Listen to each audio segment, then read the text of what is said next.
Celebrities constantly ask, "What's in your wallet?" What's in your wallet? And if your answer is little to no cash, you're among a growing number of Americans swiping or clicking to make a purchase. Digital banking is on the rise. About 197 million people used it in 2021, and that number increased to 203 million in 2022. But despite the digital dollar dominance, cash is still king among baby boomers. Less than half report using digital banking. Physical money or currency is very useful in many ways because you do not need any technological awareness to be able to use it. It gives you privacy and confidentiality in your financial transactions. Everybody has access to it no matter what your income level or net worth. The age group driving the evolution from cash to digital banking is millennials. Nearly 80% reported using it in 2022. And the evolution of how we pay was further exacerbated by the pandemic, first with contactless payments. What's interesting is, in reality now, there is more cash in circulation than there's ever been in history.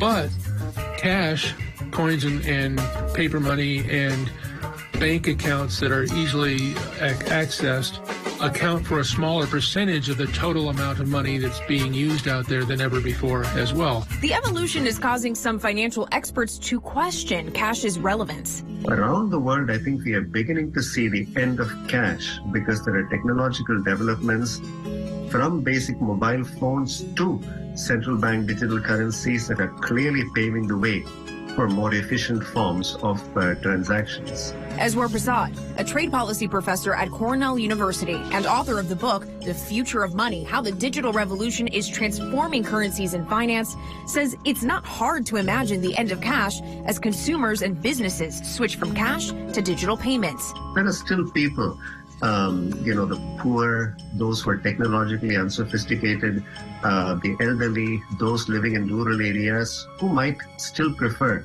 the use of cash.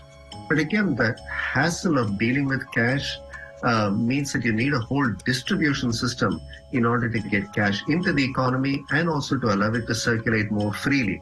And as businesses turn away from the use of cash, that distribution system is going to increasingly wither away. 41% of Americans say none of their purchases in a typical week are made with cash, according to a Pew Research Center survey. That's up from 29% in 2018. Countries like China, Canada, and Jamaica are already testing digital currency. Meanwhile, the U.S. launched its own digital dollar pilot program with 9 banks, including Citibank and MasterCard. How that unfolds remains to be seen. But will a cashless economy ever take over the U.S.?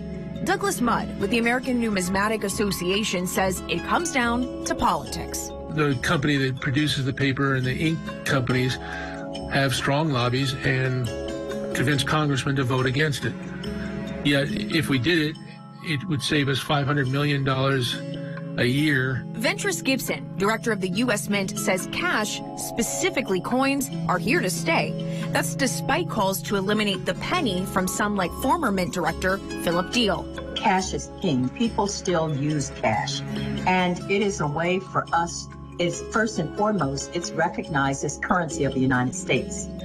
The banknote and coins, that's the currency of the United States.